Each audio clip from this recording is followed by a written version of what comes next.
Hi guys, welcome back. അപ്പോൾ നാട്ടിലെത്തിയ വിശേഷങ്ങൾ തുടരുകയാണ് കേട്ടോ.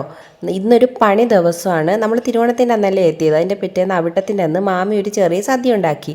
അപ്പോൾ സദ്യയുടെ അന്ന് അടപ്രഥമ ഉണ്ടാക്കിയത് ഞാനും ഇക്കായും കൂടിയായിരുന്നു കേട്ടോ. അപ്പോൾ ഇക്ക അടപ്രഥമ നന്നായിട്ട് ഇളക്കാണ്. നിങ്ങളെല്ലാവരും വിചാരിക്കുന്നുണ്ടാവും അടപ്രഥമൻ ഞാൻ ഉണ്ടാക്കിയത്. എന്നാൽ അതല്ല സത്യം എന്നാ അതല്ല വ്യക്തമായ സത്യം. ഞാൻ വെറും ഇളക്കാൻ മാത്രമാണ്. ഞാൻ ഇളക്കുകാരനാണ്. അങ്ങനെ ഇക്ക അവതരിപ്പിച്ച ചളിക്ക് ശേഷം നമ്മുടെ വ്ലോഗ് തുടരുകയാണ്. പിശുക്കുട്ടിയും സാറയും ആമിസും എല്ലാവരും കളിക്കുകയാണ് കേട്ടോ. അപ്പോൾ നമ്മുടെ അടിപൊളി സദ്യ റെഡി ആയിട്ടുണ്ട്. നല്ല അടിപൊളി സദ്യയായിരുന്നു കേട്ടോ. പിന്നെ അധികം പണിയെടുക്കാതെ കിട്ടിയ സദ്യയും കൂടി ആയതുകൊണ്ട് പ്രത്യേക ടേസ്റ്റായിരുന്നു. അപ്പോൾ നമ്മളെല്ലാവരും തറയിലിരുന്നാണ് കഴിച്ചത് കേട്ടോ. മുതിർന്നവർ മാത്രം ടേബിളിൻ്റെ പുറത്തിരുന്ന് കഴിച്ചു. അപ്പോൾ നമ്മുടെ നോർമൽ സദ്യക്കുള്ള എല്ലാ ഐറ്റംസും ഏകദേശം ഉണ്ടായിരുന്നു. പായസം വന്നിട്ട് നേരത്തെ കണ്ടില്ലേ, അടപ്രഥമനായിരുന്നു. പിന്നെ പരിപ്പ്, സാമ്പാർ, മോരുകറി, രസം, അങ്ങനെ എല്ലാം കൂടെ കൂട്ടിയൊരു വിഭവസമൃദ്ധമായ സദ്യയ്ക്ക് ശേഷം നല്ലൊരു ഉറക്കം ഇറങ്ങി കേട്ടോ. അതിനുശേഷമാണ് ഗായ്സ് യഥാർത്ഥ പണി തുടങ്ങുന്നത്. ഞാൻ ഇവിടെ നിന്ന് കൊണ്ടുപോയ സാധനങ്ങളും പിന്നെ അവിടെ വാങ്ങി വെച്ച സാധനങ്ങളും ഒക്കെ തിരിച്ചു കൊണ്ടുവന്നിട്ടുണ്ടായിരുന്നു കേട്ടോ. അപ്പോൾ അതെല്ലാം ഇവിടെ വന്ന് ഇക്ക പറക്കി വെച്ചു. അത് പറക്കി വെച്ചപ്പോൾ അതാ കണ്ടില്ലേ, ഇത്രയും സാധനങ്ങളുണ്ടായിരുന്നു. ഇത് ഞങ്ങൾ ഏകദേശം ഒരു വർഷത്തേക്ക് വാങ്ങിക്കൊണ്ടുപോയ സാധനങ്ങളാണ് കേട്ടോ. ഇനി നെക്സ്റ്റ് വന്നിട്ട് കിച്ചൺ ക്ലീൻ ചെയ്യുകയാണ്. അതായത് കിച്ചൺ കബോർഡൊക്കെ ഡീപ്പ് ക്ലീൻ ചെയ്തിട്ട് ഒരുപാട് കാലമായിട്ടോ. ഇപ്പോൾ ഇടയ്ക്ക് ലീവിന് വരും, നമ്മൾ അങ്ങോട്ടും ഇങ്ങോട്ടും ഓട്ടമായിട്ട് അങ്ങനെ ഡീപ്പ് ക്ലീനിങ് ഒന്നും നടക്കാറില്ല. അപ്പോൾ ഇത്രയും വലിയ കിച്ചൺ ഒറ്റ ദിവസം കൊണ്ടൊന്നും ഡീപ്പ് ക്ലീനിങ് നടക്കില്ല. അപ്പോൾ എനിക്കൊരു റണ്ണിങ് കണ്ടീഷനിലാക്കി എടുക്കണമായിരുന്നു. അതായത് ഒന്ന് ജസ്റ്റ് കൊണ്ടുവന്ന സാധനങ്ങളെല്ലാം ഓർഗനൈസ് ചെയ്ത് വെച്ച് അത് വെക്കുന്ന സ്ഥലമല്ല, അതായത് ഈ കബോർഡ് സെക്ഷൻ മാത്രം ഒന്ന് ക്ലീൻ ചെയ്ത് വെക്കാമെന്ന് കരുതി. അത് കഴിഞ്ഞ് ഘട്ടം ഘട്ടമായിട്ട് ഫുള്ള് ക്ലീനിങ് ചെയ്യാമെന്ന് വിചാരിച്ചു. ഓൾറെഡി എനിക്ക് സുഖമില്ലാത്തതല്ലേ. അപ്പോൾ ഇക്കായും കൂടി എൻ്റെ കൂടെ കട്ടയ്ക്കുണ്ടായിരുന്നു കേട്ടോ. അപ്പോൾ ഈ ഒരു ഭാഗം മൊത്തം ഡീപ്പ് ക്ലീൻ ചെയ്ത് അവിടെ എല്ലാ സാധനങ്ങളും ഓർഗനൈസ് ചെയ്ത് വെക്കാനാണ് ഇന്നത്തെ എൻ്റെ ഇക്കാൻ്റെ പ്ലാൻ. അപ്പോൾ ഞാൻ ഈ ഹാൻഡിലും ഒക്കെ നന്നായിട്ട് ഡീപ്പ് ക്ലീൻ ചെയ്തെടുക്കുകയാണ്. ഈ സമയത്ത് നമ്മുടെ ഗ്യാസ് സ്റ്റോപ്പില്ലേ, അതെല്ലാം ഒന്ന് തുടച്ച് വൃത്തിയാക്കി എടുക്കുകയാണ് കേട്ടോ. ഇനി അടുത്തതാണ് പണി. നമ്മൾ ഈ കൊണ്ടുവന്ന സാധനങ്ങളെല്ലാം ഓർഗനൈസ് ചെയ്ത് വെക്കണം. അപ്പോൾ ഞാൻ എൻ്റെ കിച്ചൺ ടൂർ കണ്ടിട്ടുള്ളവർക്കറിയാം, ഞാൻ ഇതുപോലെ സ്റ്റീൽ കണ്ടെയ്നറിനകത്താണ് എല്ലാം ഇങ്ങനെ ഓർഗനൈസ് ചെയ്ത് വെച്ചിട്ടുള്ളത്. അപ്പോൾ ഈ കബോർഡിനകത്ത് മൊത്തം നമ്മുടെ ഈ സ്റ്റീൽ കണ്ടെയ്നേഴ്സാണ്. അപ്പോൾ ഇതിനകത്ത് നമ്മൾ ഉപയോഗിക്കാനുള്ള സാധനങ്ങളെല്ലാം പൊട്ടിച്ചിടണം. പിന്നെ വന്നിട്ട് അല്ലാത്ത സാധനങ്ങളെല്ലാം ഒരുമിച്ച് ഒരു ബോക്സിനകത്ത് സ്റ്റോർ ചെയ്ത് വെക്കണം.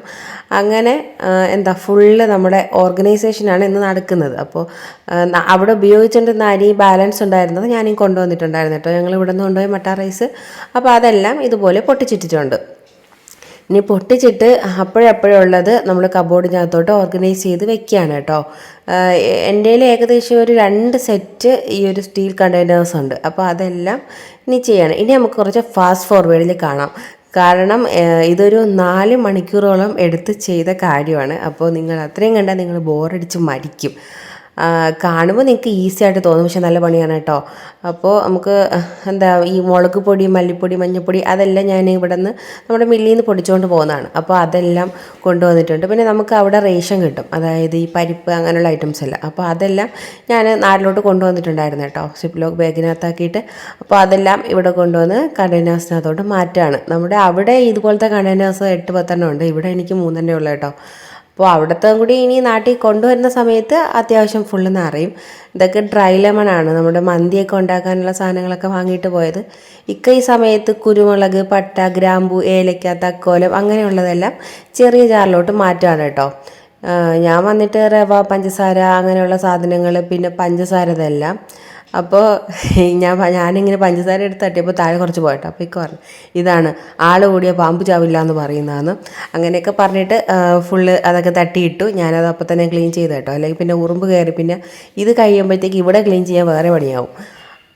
അങ്ങനെ അതെല്ലാം കഴിഞ്ഞിട്ട് പിന്നെ ഞാൻ ഇവിടെ നിന്ന് വാങ്ങിക്കൊണ്ടുപോയ ഉണക്ക മുന്തിരി, അതിപ്പോൾ നമ്മൾ ആദ്യം ഒരു കണ്ടെയ്നകത്ത് ഇടും, അപ്പോഴത്തേക്ക് അതിനകത്ത് കൊള്ളത്തില്ല. പിന്നെ വീണ്ടും വേറെ കണ്ടെയ്നകത്ത് മാറ്റും. കാരണം ഇവിടെ സെറ്റ് ചെയ്ത് വെച്ചിരുന്നത് ഏത് കണ്ടെയ്നകത്താണ് എന്നുള്ളതൊക്കെ ഇപ്പോൾ ഏകദേശം മറന്നുപോയി കേട്ടോ. പിന്നെ ഇതാണ് എൻ്റെ താഴത്തെ ഒരു ഓർഗനൈസർ സെക്ഷനിൽ വെക്കുന്ന സാധനം. അപ്പോൾ അതിനകത്ത് അരിപ്പൊടി, ഓയിൽ, പിന്നെ അട അങ്ങനെയുള്ള സംഭവങ്ങളെല്ലാം അതിനകത്ത് വെച്ചിട്ടുണ്ട്. ഞാൻ ഓണത്തിന് പായസമൊക്കെ വയ്ക്കാനായിട്ട് പായസത്തിൻ്റെ സംഭവമൊക്കെ വാങ്ങിക്കൊണ്ട് പോയതാണ്. എനിക്ക് സുഖമില്ലാണ്ടായി ഒന്നും നടക്കുന്നില്ല കേട്ടോ. പിന്നെ ഇത് വന്നിട്ട് പുട്ടുപൊടിയാണ്. ഹിച്ചിക്കുട്ടിക്ക് ഈ ഒരു അജ്മിയുടെ പുട്ടുപൊടിയുടെ പുട്ട് ഭയങ്കര ഇഷ്ടമാണ്. അപ്പോൾ അതുകൊണ്ട് ഞാൻ അത് കുറച്ചധികം വാങ്ങിക്കൊണ്ട് പോയി. ഇത് പരിപ്പാണ് കേട്ടോ, പരിപ്പൊക്കെ. ഇത് വന്നിട്ട് ഗൈസ് ആരും ചിരിക്കരുത്, ഞങ്ങളവിടെ ഉപയോഗിച്ചുകൊണ്ടിരുന്ന സാധനങ്ങളില്ല, അതായത് ഉലുവ, കടുക്, ജീരകം അങ്ങനെയുള്ള സാധനങ്ങളെല്ലാം ഞാൻ ഇതുപോലെ പൊതിഞ്ഞെടുത്തിട്ട് വന്നിട്ടുണ്ട് കേട്ടോ. ഇത് തന്നെ അവിടെ ഒരു പണിയായിരുന്നു. അപ്പോൾ ഇന്ന് വേസ്റ്റ് ആക്കണ്ടല്ലോ, കാരണം ഞാനിനി എപ്പോഴാണ് പോകാമെന്നൊന്നും അറിയാൻ പറ്റത്തില്ല. അപ്പോൾ അതുകൊണ്ട് ഞാൻ വിചാരിച്ചു ഇവിടെ വന്നാൽ ഇതെല്ലാം വേണം. അങ്ങനെ ഫൈനലി നമ്മുടെ കബോർഡ് ഓർഗനൈസേഷൻ കഴിഞ്ഞു. മസാല ഓർഗനൈസേഷനും കബോർഡ് ഓർഗനൈസേഷനും കഴിഞ്ഞു. കബോർഡൊക്കെ കണ്ടില്ലല്ലോ, സെറ്റായിട്ടുണ്ട്. അപ്പോൾ അടുത്ത വീഡിയോ കാണുന്നത് വരെ ബായ്.